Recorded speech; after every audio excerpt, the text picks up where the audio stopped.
बिहार एक ऐसी धरती जिसके इतिहास में हमें आर्यभट्ट के आविष्कार से लेके चाणक्य के नीति, नालंदा और विक्रमशिला जैसी वर्ल्ड फेमस यूनिवर्सिटी, जहां दुनिया भर से लोग यहां शिक्षा ग्रहण करने आते थे, जहां महावीर की जन्म हो या गौतम बुद्ध की कर्मभूमि जो बिहार को एक विश्व गुरु बनाई थी।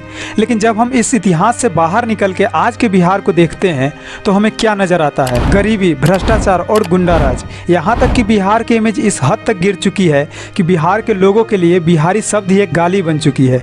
आखिर कैसे वो बिहार जो एक समय पे भारत के सबसे अमीर राज्यों में गिना जाता था, आज वही बिहार भारत के सबसे गरीब राज्यों में से एक है। आखिर कैसे इतना बर्बाद हुआ बिहार, जानेंगे इस वीडियो में। वीडियो को लास्ट तक जरूर देखें।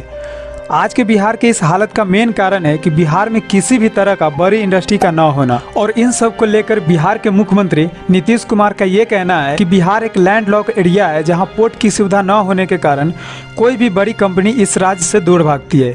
लेकिन क्या नीतीश कुमार का ये बयान पूरी तरह सच है? तो बिल्कुल नहीं, क्योंकि भारत में ही राजस्थान, पंजाब और हरियाणा जैसे कई और राज्य है जो पूरी तरह लैंडलॉक है, मगर फिर भी वहाँ हजारों बड़ी कंपनियां काम कर रही हैं। इसलिए ये कहना गलत होगा कि बिहार एक लैंडलॉक एरिया होने के कारण यहाँ कोई बड़ी इंडस्ट्री नहीं है, तो ये बिल्कुल गलत होगा। लेकिन ऐसा भी नहीं है कि बिहार हमेशा से इंडस्ट्रियलाइजेशन से इतना दूर था। इनफैक्ट ब्रिटिश शासन के दौरान बिहार की राजधानी पटना एक ट्रेडिंग हब हुआ करता था और यहाँ के फ्रूट्स और रॉ मटेरियल को पूरी दुनिया में एक्सपोर्ट किया जाता था। लेकिन जब देश आजाद हुआ, नई सरकार ने सभी बड़ी कंपनियों को देश में अपना प्लांट या फैक्ट्री लगाने के लिए इन्वाइट किया। उस समय ज्यादातर कंपनियों की पहली पसंद बिहार ही था और ज्यादातर कंपनियां बिहार या बिहार के आसपास के क्षेत्र में ही अपना फैक्ट्री लगाना चाहती थी। और उसका मेन रीजन ये था कि बिहार में प्रचुर मात्रा में आयरन और कोल के माइंस मौजूद थे। सभी कंपनियां ये बात अच्छी से जानती थी कि अगर बिहार से दूर पंजाब, हरियाणा और राजस्थान में अपना फैक्ट्री लगाती है तो बिहार से रॉ मटेरियल को निकाल कर वहाँ तक ले जाने में जितना खर्चा होगा, उससे कम खर्चों में वो बिहार में ही अपना प्रोडक्ट तैयार करके कोलकाता पोर्ट के जरिए अपना प्रोडक्ट इंटरनेशनल मार्केट में भेज सकती है।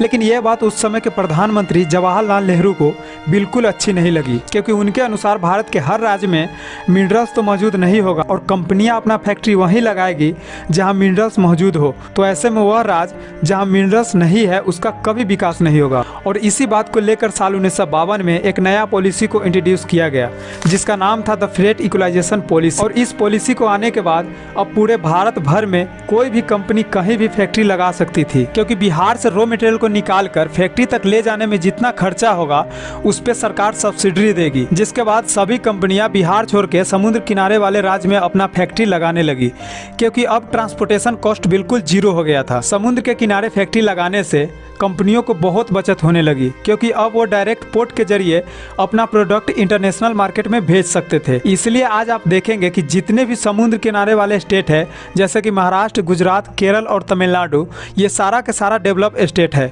और इस तरह से बिहार सिर्फ एक मिनरल स्टेट बन के रह गया। लेकिन 41 साल बाद नुकसान को देखते हुए साल 1993 में इस पॉलिसी को हटा दिया गया। अब कई लोगों के मन में यह सवाल आया होगा कि जब 1993 में उस पॉलिसी को हटा लिया गया था तब बिहार में कोई बड़ी कंपनी या बड़ी इंडस्ट्री क्यों नहीं आई? तो इसका मेन कारण था कि बिहार में कास्ट बेस्ड पॉलिटिक्स, क्योंकि बिहार में हमेशा से ही अपर और लोअर कास्ट में बहुत बड़ी भेदभाव रहा है और लगभग हर फील्ड में अपर कास्ट का ही प्रभाव था, यहाँ तक कि पॉलिटिक्स में भी। पर साल 1990 से 2000 के बीच बिहार में दो ऐसे ओबीसी नेता आया जो बिहार के पूरी पॉलिटिक्स को ही बदल दिया। इन्होंने ये विश्वास दिलाया कि अगर उनकी सरकार बनती है तो वो नीचे जाति के लोगों को बराबरी का सम्मान दिलाएंगे। और ऐसा हुआ भी। उन दिनों बिहार के चुनाव में ऐसे नारे लगने लगे कि हमें विकास नहीं, सम्मान चाहिए।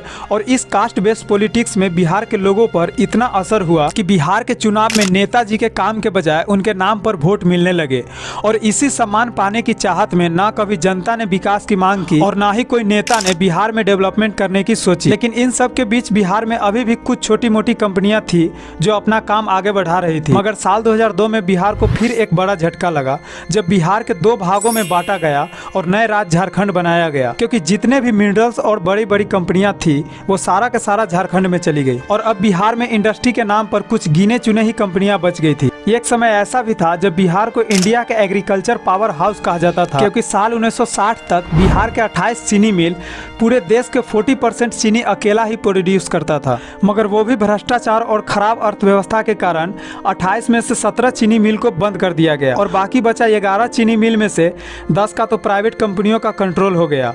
और इसके बाद यहाँ चल रहे 3000 राइस मिल में से 2000 को तो एक स्कैम के जरिए बंद कर दिया गया। लेकिन अब तो बिहार में कोई बड़ी कंपनी चाह के भी अपना फैक्ट्री नहीं लगा सकती, क्योंकि बिहार एक कृषि क्षेत्र है और यहाँ ज़्यादातर लोग कृषि पर ही डिपेंड है। और बड़ी बात तो यह है कि बिहार के किसानों के पास छोटे छोटे खेत के प्लॉट है। ऐसे में कंपनियों को बिहार के लोगों से ज़मीन लेना काफ़ी मुश्किल हो जाता है, क्योंकि एक बड़ी ज़मीन के प्लॉट के लिए कम से कम 50 लोगों से ज़मीन खरीदना होगा, तब जाके एक अच्छा प्लॉट बनेगा जिसमें एक बड़ी फैक्ट्री लग सके। और दूसरा कारण यह भी है कि बिहार लैंडलॉक होने के कारण कोई भी कंपनियां आना नहीं चाहती, और यही सब कारणों के वजह से बिहार इतना गरीब और पिछड़ा राज्य बन के रह गया। लेकिन अब धीरे धीरे बिहार बदल रहा है। पर आप मुझे कमेंट में बताएं कि बिहार में जाति जनगणना से बिहार के जनता का कितना फ़ायदा होगा। आज के लिए बस इतना ही, मिलते हैं अगली वीडियो में।